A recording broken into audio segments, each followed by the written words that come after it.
Hi, it's your girl Felicia, the professional CNA consulting coach, Strawberry 1941 on TikTok. We are back with part 8 of our series, Trump versus Our Freedoms. So, in this segment, I'm going to begin the journey of Jacob. So Jacob is the grandson of Abraham and Sarah. And he was born to Isaac and Rebekah. Now, Jacob is a twin. He is the youngest twin of Esau. And that's a whole nother story that we will get to, but not just yet. So the significance of Jacob in this part 8 is to give you some understanding how the Hebrews name evolved into Jews. Now, Jacob himself did not go into Egyptian captivity. Now, remember, we talked about Joseph being assistant to the Pharaoh in Egypt.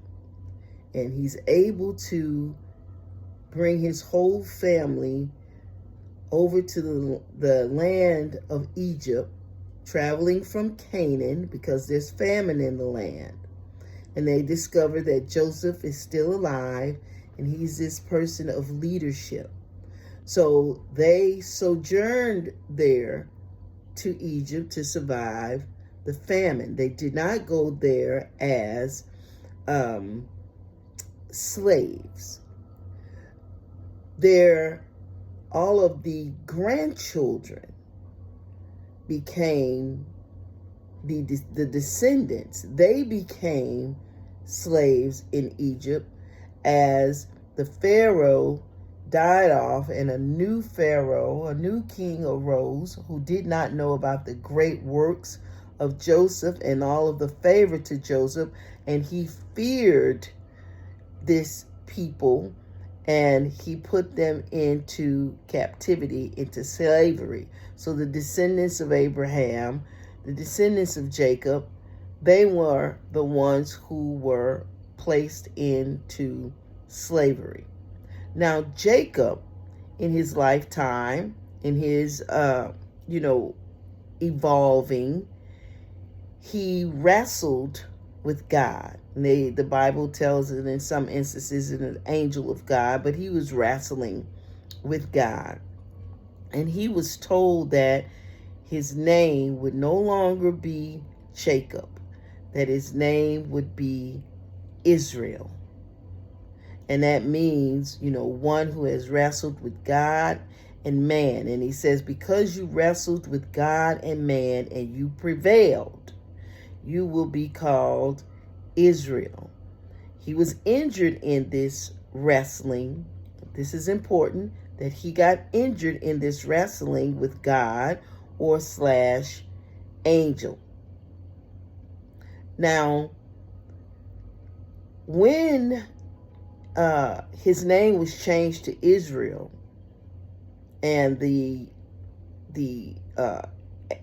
descendants of Abraham, the Hebrew, were all in captivity, they now become the children of Israel.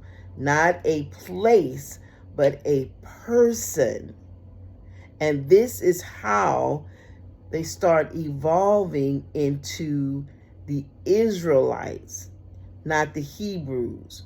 So the Hebrew title is fading away out of remembrance of Abraham, of course, with the favor of God upon him. And now they are under that covering of the name of Israel. Now, we're going to stop right here, and I'm going to come back with another part to this series of number 8.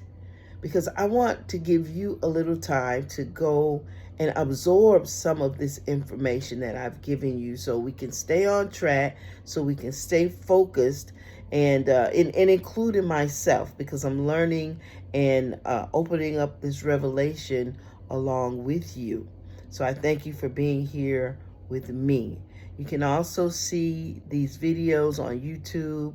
Just give me a moment. I will be uploading them on YouTube should TikTok decide, that there's something on here being discussed that they don't approve of, and they remove the videos. So I want you to check into the history and the lineage of Jacob. So this is how the Hebrews in Egyptian captivity become Israelites, or known as the Israelites, because Jacob's name was changed in his wrestling with God from Jacob to Israel. And as the descendants go into this Egyptian captivity, because the new Pharaoh in town, it's like saying the new sheriff in town, doesn't know who your great-great-great-granddaddy was or grandmother was, who were friends with the sheriff back in that day, so on and so forth. You get the gist of what I'm saying. And so this king feared the leadership, the hearsay of this person's lineage, that they would be powerful enough to overtake them. So they are placed into captivity, and they are now seen as the Israelites. As they're coming out into this exodus with Moses, you'll see more of that term, the Israelites, and people get all confused, including myself, like, well, are they Hebrews or are they Israelites? Well, the Hebrews and the Israelites are one people. They're all related. They're relatives. Keep in mind, though, while they were in captivity, they also, you could say, engrafted Egyptians into their lineage, because they married Egyptian women as well. So when they make this exodus, there are also Egyptians who are with them. It is not just the Israelites. There are others with them as well. So this is how we get from Hebrews to Israelites. So let's just keep in mind, keep it simple right now, that Hebrews and Israelites are the same people. They're Israelites because they are the descendants of Israel, who is Jacob, but his name was changed to Israel. And so when the descendants went into captivity, their identification was the children of Israel, being now the Israelites.